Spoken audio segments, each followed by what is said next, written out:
In the dim, dust-choked air of the rural auction barn, where the scent of hay mingled with the metallic tang of desperation, a young mare named Willow stood trembling on the auction block.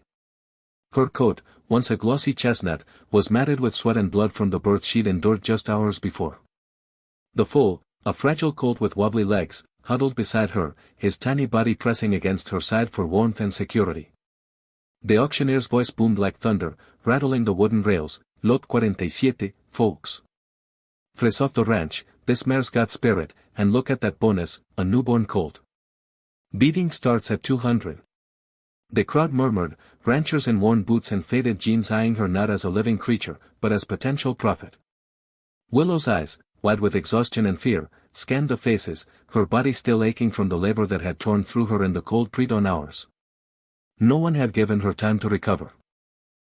The ranch owner, facing debts, had hauled her straight here, blood still trickling down her hind legs.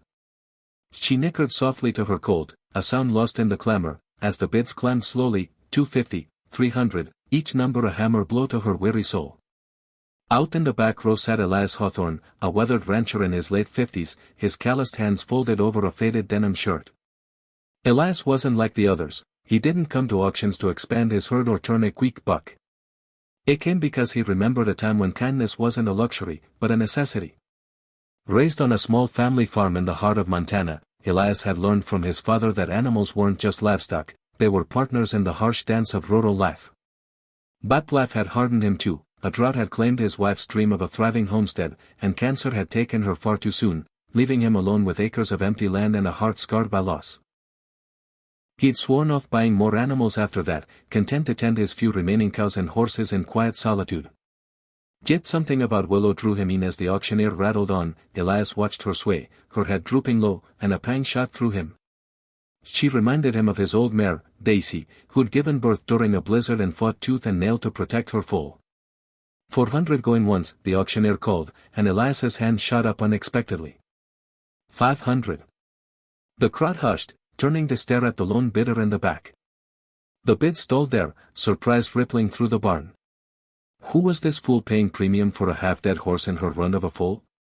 Elias felt his pulse quicken as the gavel fell. Sold to the gentleman in the back. He rose slowly, his boots scraping the dirt floor, and made his way to the holding pen. Willow eyed him warily as he approached, her ears flattening back in distrust. The foal, whom Elias would later name Scout, whimpered and hid behind her. Easy, girl, Elias murmured, his voice a low rumble softened by years of coaxing skittish animals. He paid the fee in cash, crisp bills from his savings, and loaded them into his battered trailer with the help of a young handler who shook his head in bewilderment. What you gonna do with him? Sis barely standing. Elias just nodded, his jaw set as he drove away from the auction, the sun dipping low over the rolling hills. He glanced in the rearview mirror at Willow's silhouette. He hadn't planned this, but in that moment, a spark ignited in his chest, a realization that perhaps saving her could mend something broken in him too. The drive back to Hawthorne Ranch was long, winding through golden fields of wheat that swayed like waves under the vast Montana sky. Elias' mind wandered to his past, to the days when his wife, Clara, would ride beside him on horseback, her laughter echoing across the land.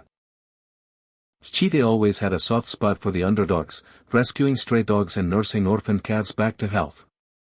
Every life deserves a chance, Ellie, she'd say, her eyes sparkling. But after her death, he'd let the ranch fall into disrepair, his days blurring into a monotonous routine of survival. Now, with Willow and Scout in tow, doubt crept in. What if he couldn't care for them?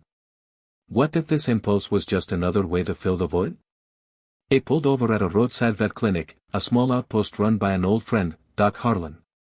The vet examined Willow under the harsh fluorescent lights, cleaning her wounds and administering antibiotics. She's in rough shape, Elias. Postpartum complications, exhaustion. That falls underweight too. Why do you buy her like this? Elias shrugged, but inside, a profound realization dawned. In a world that valued strength and productivity, Willow had been discarded for her vulnerability. Just like he'd felt discarded by life itself.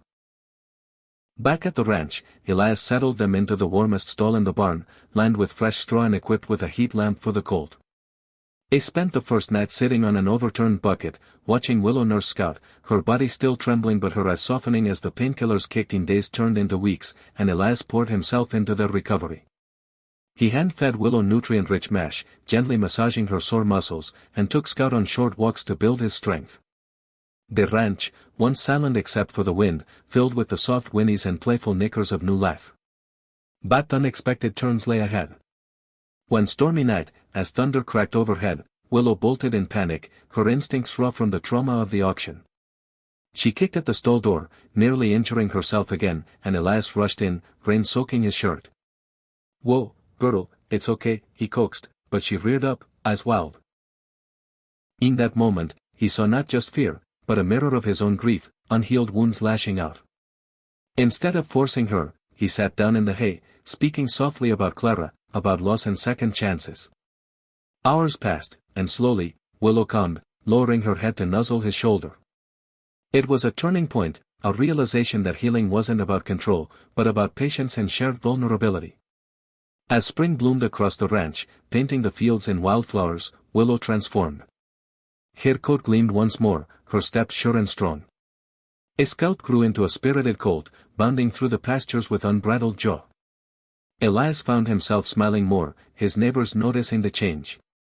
"Heard you bought that auction mare," one said over coffee at the local diner. "Crazy move, but she's looking good now." Elias nodded, but the real shift was internal. He'd started volunteering at the local animal shelter, inspired by Willow's story, and even reconnected with old friends who'd drifted away during his isolation. Yet the emotional climax came on a crisp morning when Elias led Willow and Scout to the edge of his property, where the fence gave way to open wilderness. Eddie decided weeks ago, she deserved freedom, not ownership. With tears stinging his eyes, he unclipped the halter. "You're free, girl. Go on, live your life." Willow hesitated, turning back to him with those deep, knowing eyes. Scout pranced nervously. But then, in a heartbeat of compassion, Elias realized this wasn't goodbye, it was a gift.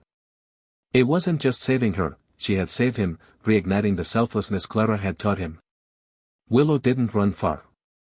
Instead, she lingered near the ranch, returning often with Scout in tow, as if choosing to stay close to the men who'd given her everything without asking for anything in return.